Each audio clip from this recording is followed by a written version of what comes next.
14 Agustus 1945, Jepang menyerah tanpa syarat kepada sekutu setelah peristiwa pengeboman di Hiroshima dan Nagasaki.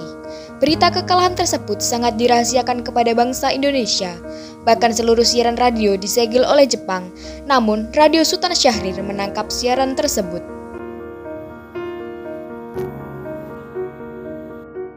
Representatives of the Emperor of Japan and the Japanese government and the Japanese Imperial General Headquarters to sign the instrument of surrender at the places. Setelah mendengar berita kekalahan Jepang, beliau langsung mengadakan rapat bersama golongan muda di Jakarta sore itu juga. Kita di sini untuk mendiskusikan bagaimana negara ini menuju kemerdekaan. Tapi Bung, Jepang masih menguasai negeri ini. Assalamualaikum.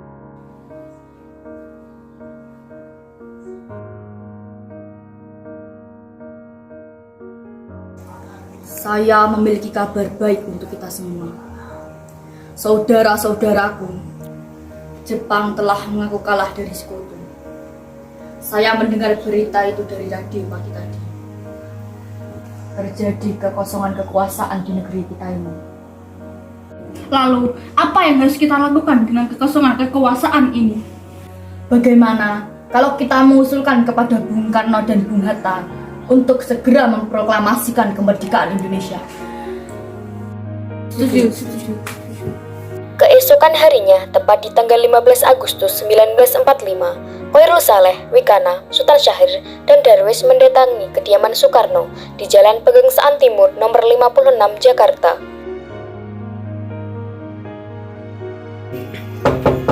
Assalamualaikum Bung Karno.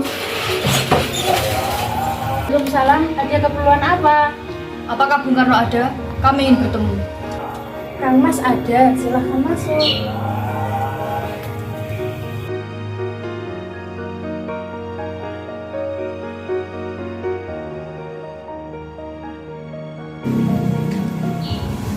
Apa tujuan kalian datang kemarin?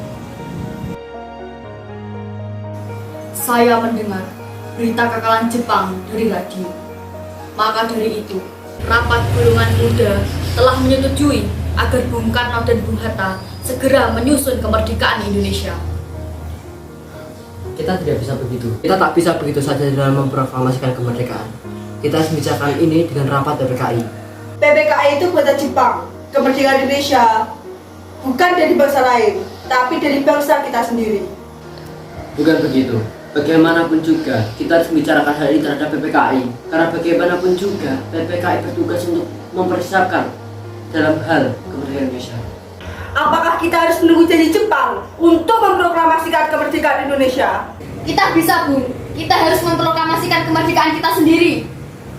Kita harus segera merebut kekuasaan, Bung. Malam ini juga kita kobarkan revolusi. Apabila Bung Karno tidak segera memproklamasikan kemerdekaan, akan terjadi pertumpahan darah di esok hari. Segelintir kekuatan kita yang tak akan mampu mengalahkan Jepang. Apa tindakan kalian untuk menyelamatkan wanita dan anak-anak apabila terjadi pertumpahan darah? Para pemuda meninggalkan kediaman Soekarno dengan perasaan kecewa. Namun, mereka memiliki strategi agar bisa membujuk Soekarno dan Muhammad Hatta segera memproklamasikan kemerdekaan. Para pemuda kemudian memutuskan untuk mengasingkan kedua tokoh tersebut ke Rengas Dengklok. Sepertinya golongan tua tidak akan menyetujui kita. Benar sekali. Lantas, bagaimana ke depannya? Bagaimana kalau kita mengasingkan Bung Karno dan Bung Hatta keluar dari Jakarta? Di mana kita akan mengasingkannya, Bung? Di Rengas Dengklok. Tempat itu merupakan markas dari PETA. Bagaimana para muda? Apa kalian setuju? Setuju. Baik, kita akan mengasingkan mereka malam ini. Para golongan muda pun mengasingkan Bung Karno dan Bung Hatta ke Rengas Dengklok pada waktu malam hari. Rombongan beliau tiba dengan selamat pada waktu subuh, 16 Agustus 1945. Bung Hatta! Ada apa kalian kesini? Ikut kami, Bung. Apa tujuan kalian membawa kami kemari? Bagaimana kalau perkataan Jepang itu hanya bualan belakang? Harus berapa lama lagi kita menunggu? Jepang telah kalah. Ini kesempatan kita, Bung. Jepang pasti memerdekakan kita, tapi tidak sekarang. Saya tetap tidak setuju, Bung. haruslah dari jeripayah kita sendiri. Apakah kalian yakin dengan semua ini? Apakah kalian sudah siap dengan semua ini? Lalu, harus sampai kapan kita berdiam diri? Kesempatan ini tidak datang 2 kali. Kami yakin, Bung, pemuda di Jakarta pasti juga sudah menyusun strategi untuk menahan serangan. Di lain tempat, PPKI melakukan rapat yang sangat penting, namun Bung Karno dan Bung Hatta tidak hadir karena dibawa oleh golongan muda pergi ke Rengas Dengklok. Golongan muda pun melakukan kesepakatan dengan Ahmad Subarjo. Apa proklamasi dapat dilakukan sebelum tengah malam nanti? Tidak mungkin, sekarang sudah sekitar jam 8 malam. Kami harus kembali ke Jakarta, lalu mengundang para PPKI. Itu meminta banyak waktu. Kami harus bekerja semalam untuk menyelesaikannya. Kami takut hal itu. Bagaimana kalau jam 6 pagi besok? Saya akan berusaha sekuat tenaga agar dapat selesai jam 6 pagi. Tetapi, sekitar tengah hari besok, pasti sudah beres. Kalau tidak bagaimana?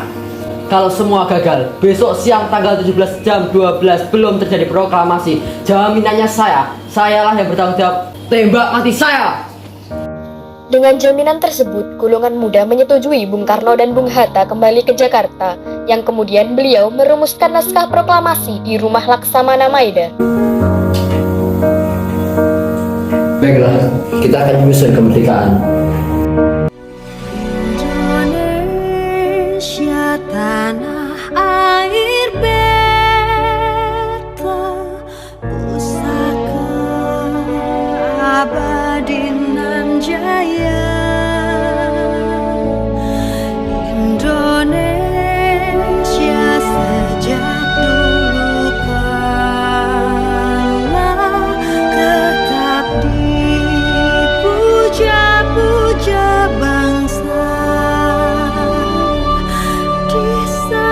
17 Agustus 1945 dini hari, Soekarno meminta Fatmawati menjahit bendera merah putih yang akan dikibarkan setelah proklamasi. Baik, akan saya selesaikan. Dibesarkan bunda, tempat berlindung di hari tua, sampai akhir menutup